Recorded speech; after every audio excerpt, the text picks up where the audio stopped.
Jadi kita udah kurang lebih paham kenapa kok kelas menengah itu bukan lagi sulit kaya, tapi memang ada jebakan-jebakan yang di zaman kita dulu nggak ada. Betul. Dan kalau Anda tidak tahu jebakannya itu apa saja, saat ini itu dengan adanya era media sosial, itu membuat orang yang belum saatnya punya duit, ya, itu aja sudah terjebak dengan itu, dengan foto-foto punya impian-impian. Wah, nanti kalau punya duit, itu aku akan beli ini gitu. Nah, yang lebih bahaya, Pak, belum sampai punya duit, dipaksakan punya duit untuk beli tersebut dengan cara berhutang. Akhirnya apa? Belum waktunya beli, dipaksa untuk beli. Berapapun income yang diperoleh, itu nggak akan bisa kaya. Nggak akan bisa kaya. Kenapa? Bingung untuk bayar utang dan bingung untuk lifestyle. Setuju. Nah, dalam hal ini otomatis kita harus bisa saving lebih besar. Nah, saving lebih besar ini ada dua cara.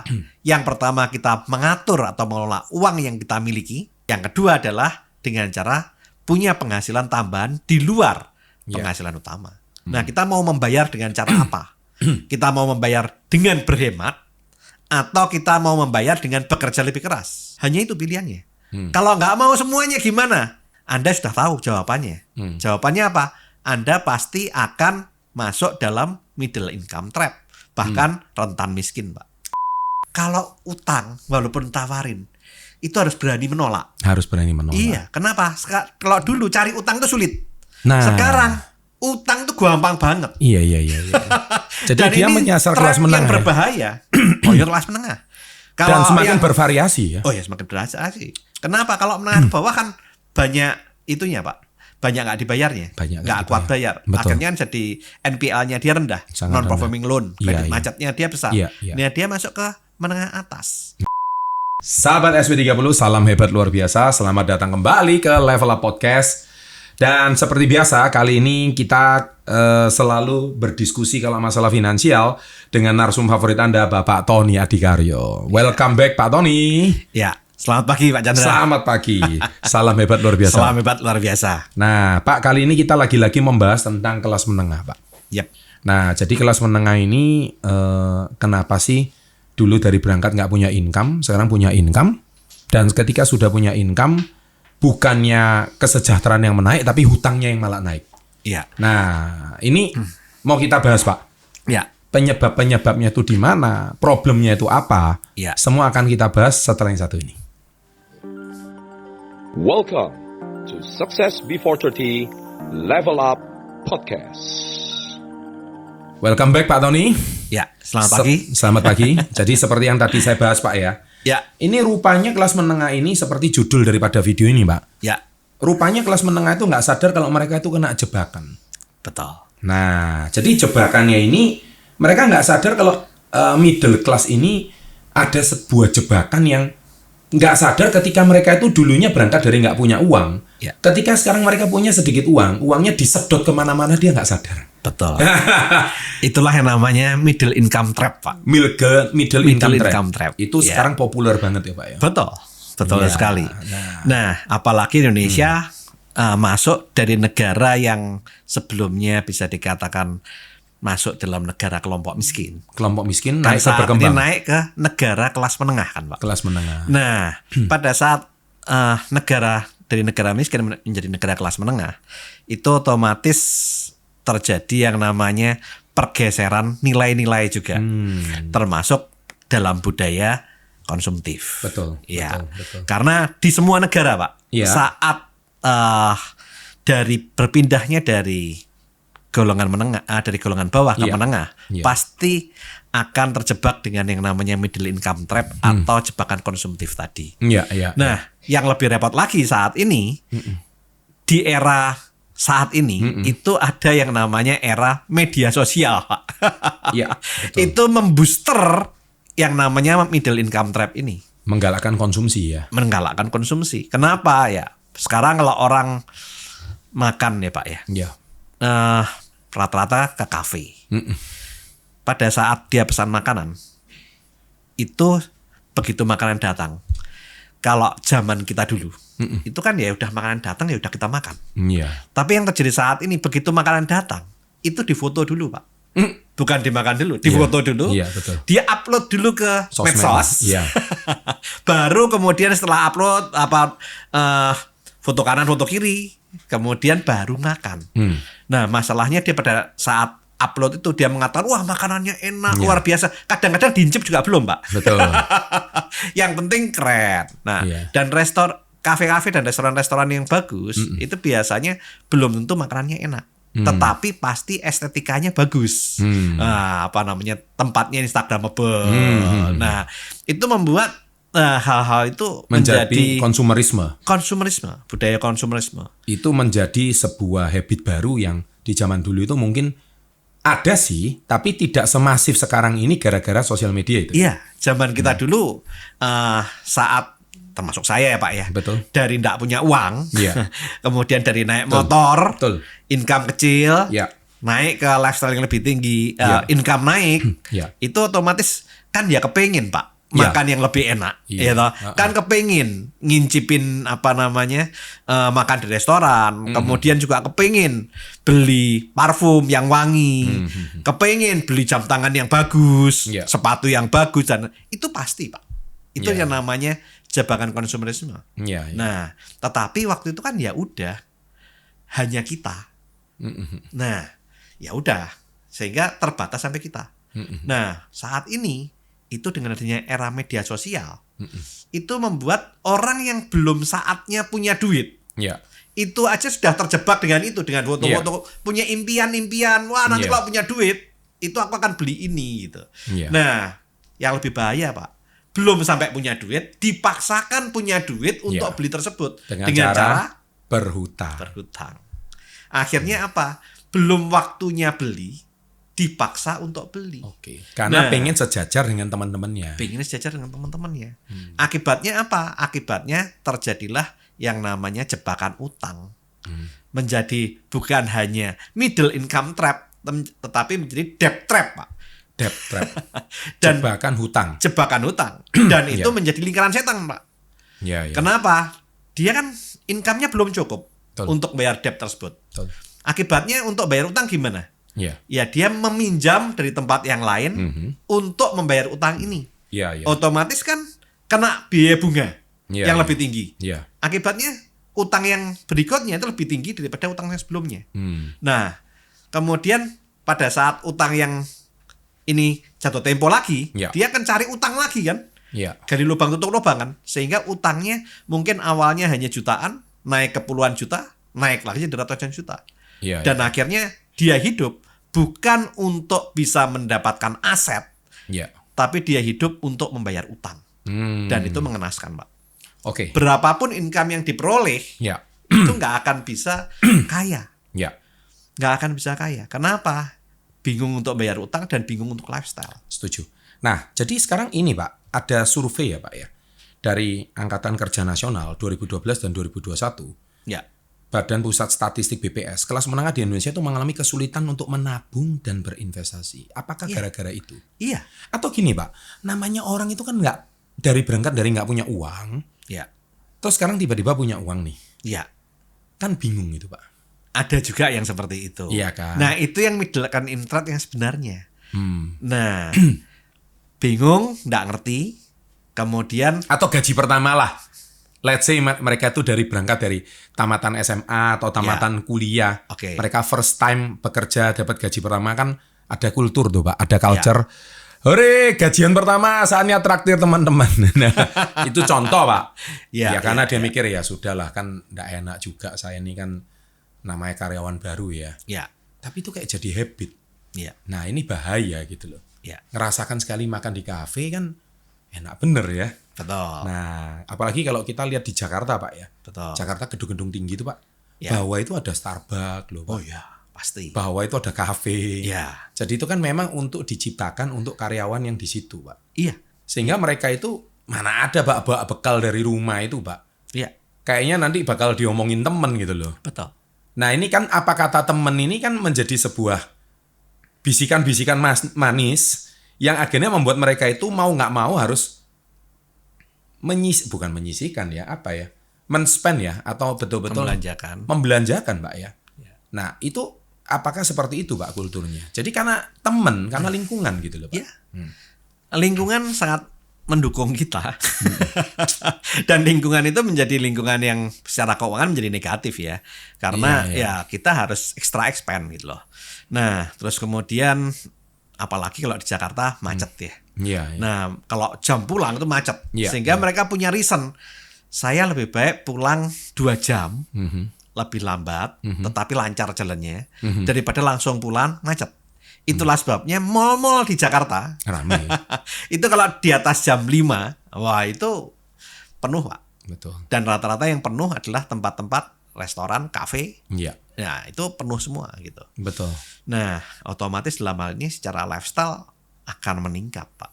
Iya. Seperti itu. Nah, jadi Pak, bayangkan Pak, untuk beli 1 gram emas aja, ini per hari ini kalau nggak salah sekarang udah menyentuh angka 1,4 juta. Ya. Iya.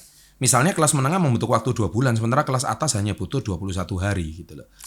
Iya kan Pak? Nah ini kan terlebih lagi Indonesia ini kan kulturnya itu sungkanan Pak. Ya. Apa kata teman? Ya. Iya kan? Ya. Apalagi ada ulang tahun. Kemarin ditraktir di Starbucks, ya besoknya ya minimal mengganti lah. Iya. Betul. Betul kan Pak? Betul. Lah itu kan kayak digilir aja. Iya. Kalau ini ulang tahun nanti kamu nggak traktir di tempat yang sama atau yang setara kan nanti apa kata temen? Betul. Ini kan jebakan terus ini Pak. Apa kata dunia Pak? Iya. Betul kan Pak? Ini kan sebuah siklus yang mana gimana sih Pak solusi dari Pak Tony supaya bisa keluar dari apa kata teman ini? Soalnya kan nggak enak Pak. Nggak ditraktir ya nggak enak. Kayak memang nggak ada kewajiban sih. Tapi ini kayak ada hutang sosial aja gitu loh Pak. Ya. Betul. Gimana menurut Pak Tony? Nah, dalam hal ini otomatis kita harus mengelola keuangan kita, Pak. Nah, kalau memang kondisinya seperti itu, pada saat ditraktir teman, ya postingkan di pengeluaran di pos tertentu, Pos tertentu. pos untuk kelakuan ya, Pos kelakuan. pos kelakuan Iya. ya, tabung di situ rekening. Oh, temanku yang ini nraktir di Starbucks, ya Iya. udah mau mengembalikan Starbucks lagi kan? Iya. Pada saat Anda ditraktir, tetap bayarnya ke pos kelakuan, Pak. Pos kelakuan. Iya. Jadi kalau dari NWDSI Iya. itu di mana Pak? Won. Di Won ya. Iya. Jadi need udah, terus ini di Won. Iya. Tapi Jadi- won ini pun kalau memang fungsinya untuk bayar, yang tadi Iya. itu pisahkan dari won 1, won 2, Pak. Nah, won kelakuan sendiri. Won kelakuan sendiri. Nah, kenapa? Karena untuk bayar Harus ulang kita tahun tadi anggarkan. kan, dianggarkan. Wah kayaknya bulan ini ada temen yang ulang tahun nih. Nah, gitu ya. Jadi dia jangan sampai menguras atau berhutang gitu ya. Iya, betul. Atau mengganggu pos Pos D. yang lain-lain, betul. Pos D yang harusnya dia sudah anggarkan untuk bayar hutang. Iya. Akhirnya terpaksa ketunda bayar hutangnya. Iya, kacau, Pak. Kacau akhirnya. Iya, kena bunga berbunga kan? Kena bunga berbunga. Di samping itu jangan-jangan debt collector datang ke rumah nanti. Iya.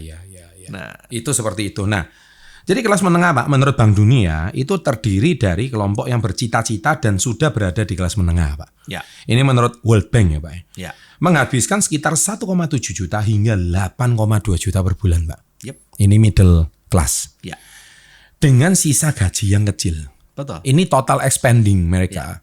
Yaitu 1,7 sampai 8,2 Ya, juta. asumsi kan berarti income-nya dia 10 juta. Iya. Nah, habisnya Konsumsi. 8,2 juta. Iya. Hanya nyisa 1,7 juta. Nah, Nah, itu dia. Jadi bukan spendingnya 1,7 tapi spendingnya 8,2 sisanya 1,7. Iya, itu yang ditabung, Pak. Betul. Nah, kemudian ya kalau dari 1,7 juta kapan bisa kaya, Pak? Jelas. Terus kalau ada kejadian tak terduga, Habis. Pak. Habis. Ya. Makanya dikatakan tidak bisa kaya. Kalau dengan cara seperti itu. Ya, Nah, dalam hal ini otomatis kita harus bisa saving lebih besar. Nah, saving lebih besar ini ada 2 cara. Yang pertama kita mengatur atau mengelola uang yang kita miliki.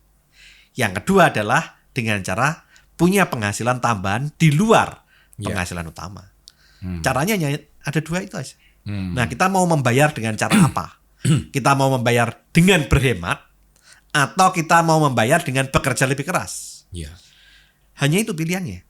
Kalau nggak mau semuanya gimana? Ya, Anda sudah tahu jawabannya. Jawabannya apa? Anda pasti akan masuk dalam middle income trap. bahkan rentan miskin, Pak. Rentan miskin. Karena begitu ada kejadian yang tidak terduga, dia nggak punya persiapan untuk dana berjaga-jaga, apa yang terjadi?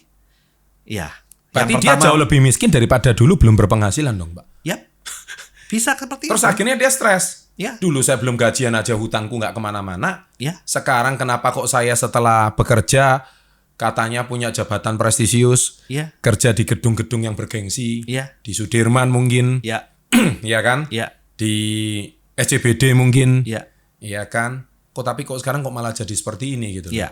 Kenapa? Karena kenaikan lifestyle-nya dia lebih besar daripada kenaikan income dia. Istilah bahasa Jawanya besar pacak daripada tiang, Pak. setuju. Itu kan sudah pepatah lama. Pepatah lama. Tetapi sangat valid dan berlaku saat ini buat ya semua orang. Cicilan mobilnya belum lunas, Yap. cicilan rumahnya belum lunas, Ya. belum lagi ada biaya tambahan. Ya.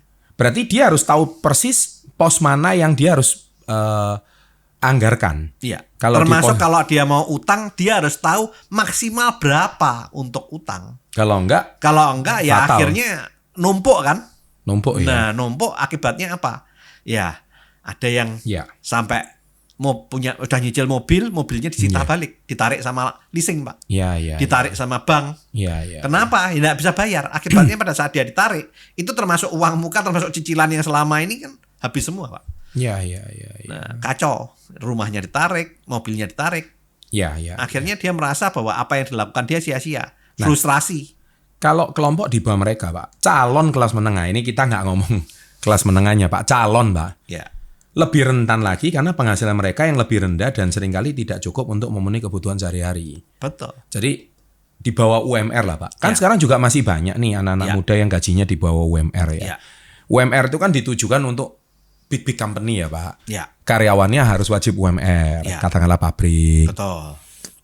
Kemudian kayak Indomaret, Alfamart, itu kan perusahaan-perusahaan yang udah TBK kan karyawan wajib UMR dong. Ya. Mereka nggak bisa di bawah UMR. Tapi kan namanya banyak orang mau cari kerja, Pak ya. Di Ya. bawah UMR pun daripada nggak kerja mereka sikat, Pak. Ya. Karena Tapi- saat ini mayoritas UMKM kalau disuruh bayar UMR, mereka juga nggak kuat, Pak. Nggak kuat. Iya.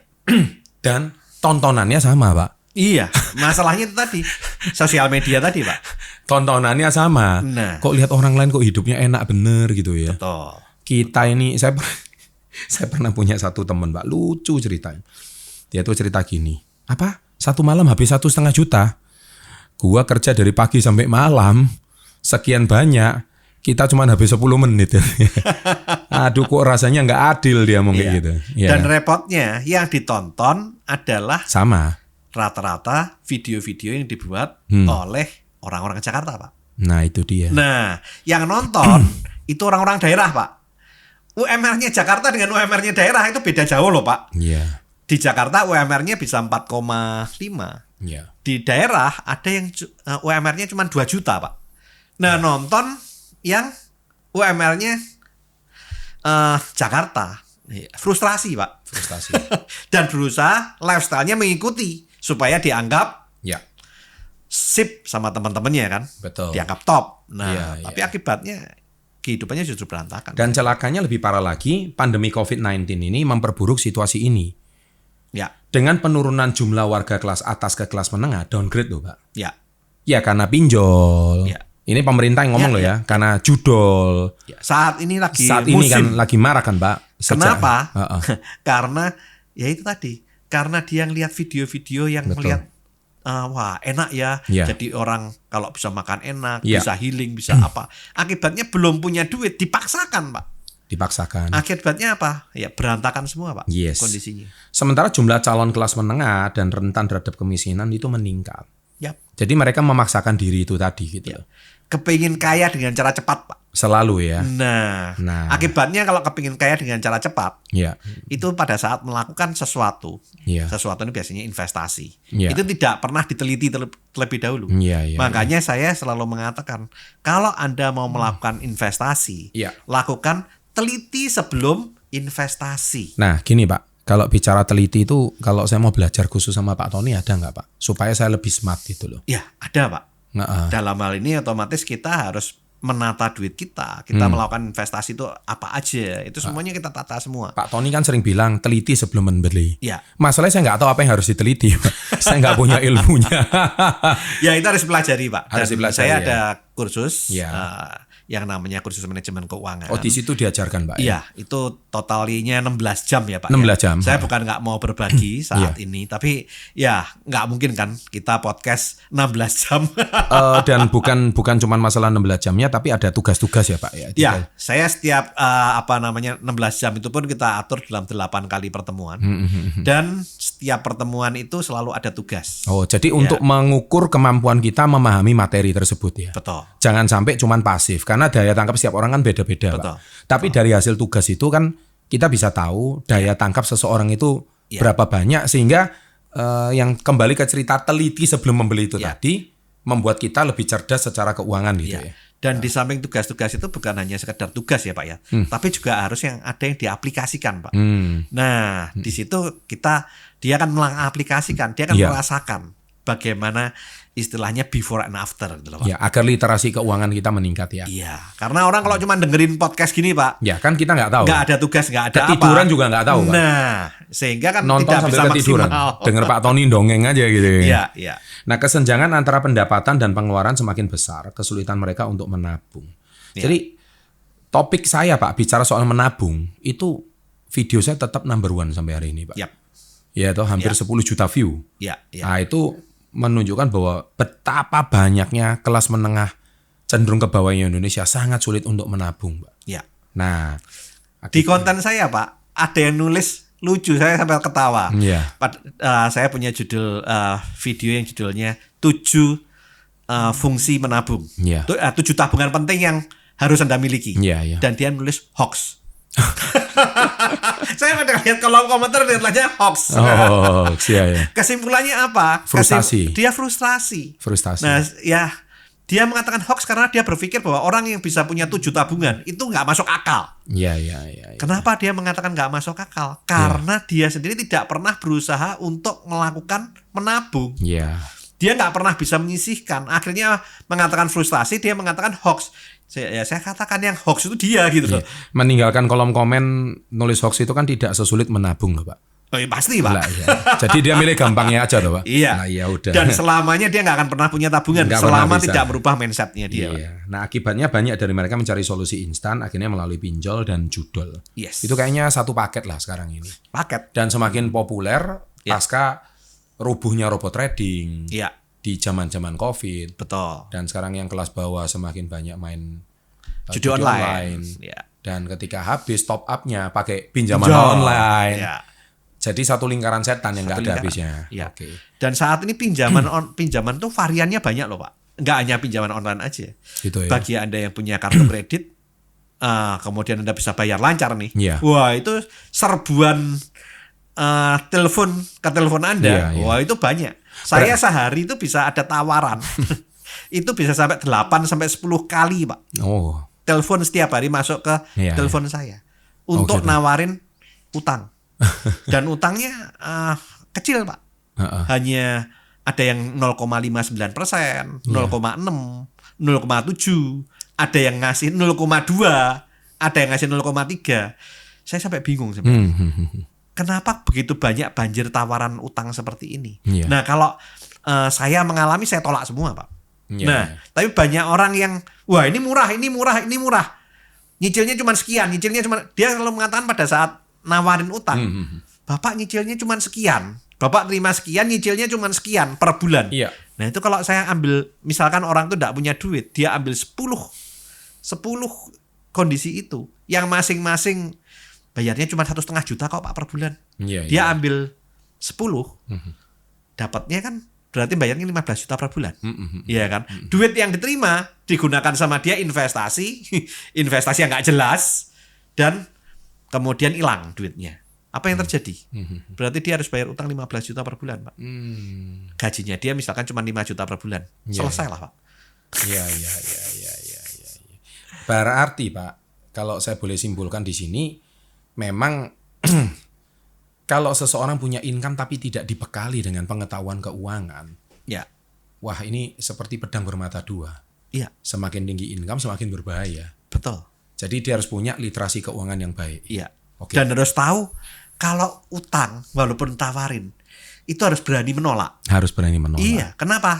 Kalau dulu cari utang itu sulit. Nah. Sekarang utang itu gampang banget. Iya. Jadi Dan dia ini menyasar tren kelas menengah. yang berbahaya. Oh ya kelas menengah.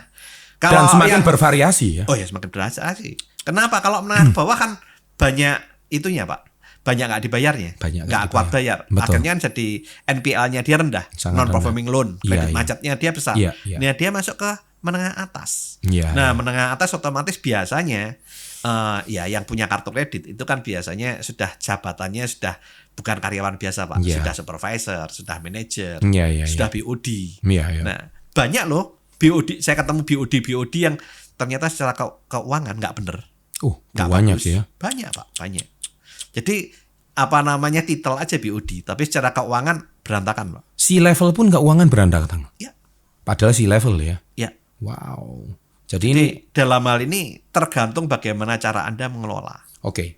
So intinya Pak, konsumtif walaupun secara penghasilan naik, jika lifestyle juga naik, maka tidak bisa ditabung atau tidak bisa dijadikan aset ya. Yep. Itu kesimpulannya ya. Terus yang kedua, atau nggak bisa kaya, karena bisa kaya dari beberapa income yang dihasilkan, tapi bukan berapa yang bisa dihasilkan, tapi berapa yang bisa diselamatkan atau berapa bisa ditabung gitu ya. Betul. Terus orang kaya bukan dari berapa income yang diperoleh, tapi dari berapa banyak aset Aset yang dimiliki. yang dimiliki dari hasil Betul. investasi. Dan yang keempat, jadi kalau tidak punya aset, sangat sulit sekali untuk menjadi kaya raya. Iya, karena Dan- kita bisa kaya dari aset yang kita miliki. Setuju Pak. Nah, kalau kita tidak mau menabung aset, kita tidak mau investasi aset, ya kita Iya. tidak akan pernah bisa kaya, Pak. Baik. Nih ini berita dari CNBC Pak Indonesia, anak muda terjerat pay later makin marak. Yep. Ini data terbarunya, Iya. yaitu layanan pinjaman online pay later semakin digandrungi anak muda. Ya. Data dari market.com, fenomena pinjol ini buy now pay later BNPL di Amerika Serikat mencapai 51,6% pembayaran per tahun menggunakan pay later atau setara dengan 2.133 juta US dollar pada 2023 yang lalu. Ya. Anak muda jadi konsumer terbanyak menggunakan pay later di negara tersebut. Dalam laporan, anak muda menggunakan BNPL mencapai rata-rata 25,94 juta, lebih tinggi dibandingkan masyarakat yang lebih tua. Ya. Berarti anak muda ini lebih mudah mendapatkan hutang gitu ya. Bukan lebih mudah mendapatkan utang, Pak. Posisinya adalah karena mereka belum punya pengalaman. belum punya pengalaman. Dan kemudian kalau zaman yang tua-tua itu Iya. kan medsosnya nggak kuat, Pak. Nggak kuat. Iya. Kalau yang muda-muda kan medsosnya kuat. Kuat. Nah, karena medsosnya kuat, godaannya kuat, otomatis meminjamnya juga kuat, Oke. Pak. Sementara yang tua karena dia mungkin punya pengalaman hidup sudah, Iya. dia lebih berhati-hati lah. Lebih berhati-hati. Nah, BNPL digunakan anak muda untuk membeli barang yang praktis dan kecil. Salah satunya adalah pakaian yang mencapai jumlahnya 39%. Yap. Makanya fashion itu still number one, Pak. Ya, Hari ini di marketplace ya. ya. Terus kemudian membeli bahan makanan dan membayar di restoran, kafe itu tadi. Karena naiknya gaya hidup itu tadi ya Pak. Betul. Bapak Tambah tadi lagi healingnya lagi, Pak. Iya. Bapak tadi ada menyebut NWDSI. Ya. Pak, boleh di-spill sedikit Pak. N itu apa sih Pak? Need Kebutuhan. kebutuhan sehari-hari. Ya. Kemudian W itu apa Pak? Want, keinginan kita. Oke, need itu berapa persen Pak seharusnya Pak? Sebaiknya need itu maksimal Iya. 50%. 50. Semakin kecil semakin bagus. Semakin kecil, ini maksimal di 50%. Ya. Want Pak? Maksimal 10%. Maksimal Dari 10%. D itu debt ya Pak ya? Ya. Debt itu maksimal berapa Pak? Debt itu maksimal 30%. Maksimal 30%. S Ya. itu apa Pak? Saving. Saving itu berapa Pak? Nggak ada maksimal sih. Ini harusnya minimal justru. Minimal. 10%. Minimal 10%. Tapi kenyataannya hampir nggak ada ya. Sering kali nggak punya. I itu I-nya investment. investment itu 10%, Pak. Nah, Minimal. Berarti Jadi ya. kalau di need itu maksimal, di want maksimal, Ya, di debt juga maksimal. ya. Sementara di saving sama di investment Itu minimal. minimal. Nah, berarti gini Pak. Apakah di kursus yang tadi Pak Tony Asu itu diajarkan di breakdown satu persatu bagaimana kita bisa mencapai angka tersebut? Ya, Di breakdown Pak ya? ya. Saya nggak bisa membreakdown bagaimana. Iya. Cuman saya menjelaskan, Iya. saya hanya bisa saran. Saran aja. Karena dalam hal ini Ya, kan kita memberikan kursus ya Pak ya. Iya. Tetap yang melakukan siapa? Ya, orang individu. tersebut. Individu. Iya. Nah, untuk kaya itu butuh yang namanya disiplin, Pak. Disiplin. Nah, seringkali yang terjadi itu walaupun tahu teorinya, Iya. belum tentu bisa melakukannya. Iya, setuju, Pak. Nah, tapi kalau kita nggak tahu, ya lebih nggak ngerti lagi, Pak. Paham, Nah, Pak. di sini saya hanya bisa memberi knowledge-nya. Iya. Nah, saya memberi skill-nya. Iya. Tetapi mengenai apakah disiplin atau tidak, ya tergantung dari orang tersebut. Nah. Tapi saya yakin kalau mereka bisa mengaplikasikan, maka apa yang saya sharingkan akan bisa membuat mereka kaya. Kenapa?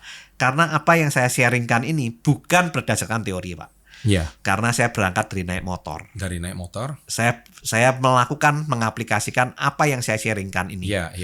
Nah, sehingga hidup saya bisa tertata Iya. dan saya bisa mempunyai aset segala macam. Oke. Dan saya bisa mempunyai istilahnya kekayaan itu majority dari aset yang saya miliki. Nah, Pak Tony, saya pengen nih kayak Pak Tony. Ya, Supaya Pak Tony secara pengalaman hidup jauh lebih banyak. ya, Oleh sebab itu, saya kalau ikut kursus ini, Pak ya, Ya. itu kan total 16 jam. ya, Ini kan NWDSI ini aja teorinya gampang nih, semua orang tahu. Tapi bagaimana, semua orang ngerti Pak, oh NEET 50% paham. ya, Tapi di kursus itu akan diajarkan bagaimana supaya Anda benar-benar bisa tercapai angka 50% itu ya.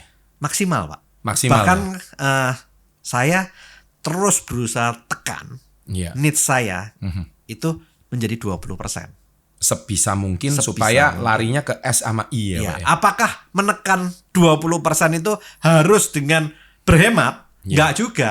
Nggak Kita juga. bisa menekan 20% itu yang pertama dengan cara menata. Dan atau mengelola keuangan. Ya. Yang kedua dengan saya mendapatkan penghasilan tambahan. Oh, side hustle ya. Mempunyai set hustle. Oke. Dan set hustle itu bisa bertumbuh bahkan lebih besar dari penghasilan utama kalau bisa. Baik.